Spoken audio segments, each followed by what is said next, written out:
Voilà, ensuite on a des skanks ici avec un B3, donc c'est un son d'orgue.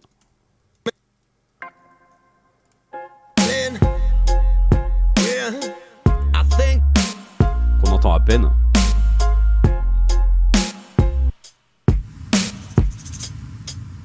Bah, ils sont vraiment sur les snares.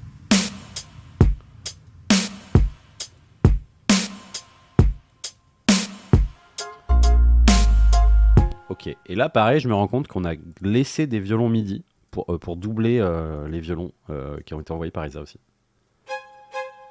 Je les avais pas vus tout à l'heure.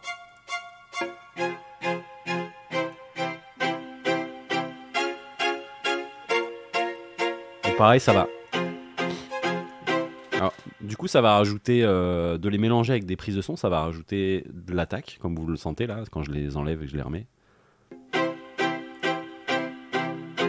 Voilà. Oui, c'est vrai qu'il y a des notes plus aiguës aussi.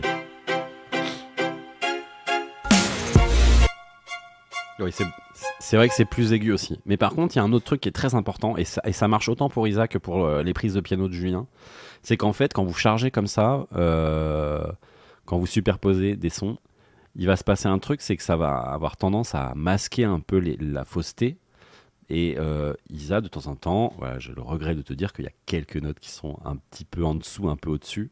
Et en fait, quand on charge comme ça, on va masquer un petit peu la fausseté.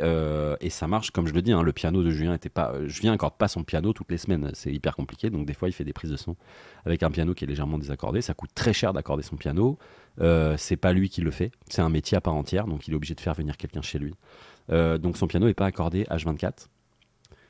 Isa fausse, impossible.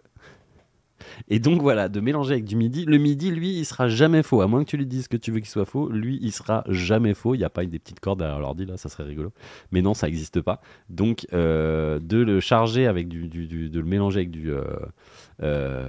voilà, c'est comme l'effet de foule en festival, ça chante juste. Eh ben ouais, c'est vrai. C'est vrai qu'il y a un paquet de gens qui chantent faux dans les festivals.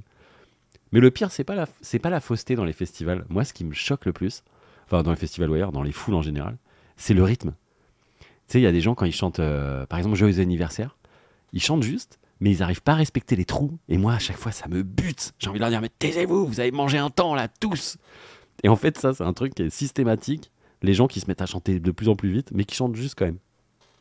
Après, c'est le sens du rythme, c'est un truc, je me rends compte, il y a plein de gens, même des chanteurs pros, c'est un truc qui travaille en permanence. Moi, c'est un truc qui m'a jamais posé de problème, parce que j'ai toujours fait des instruments rythmiques. J'ai toujours bougé la tête quand j'écoutais de la zik ou des trucs comme ça. C'est con, hein, mais en vrai, rien que de faire ça, ça te file le rythme et tu comprends après. Et il y a des gens, même des chanteurs que je connais aujourd'hui, qui sont à la ramasse rythmiquement, quoi, et qui ont besoin de travailler beaucoup un morceau pour bien le placer rythmiquement. Parce que c'est pas si évident que ça pour tout le monde, en fait.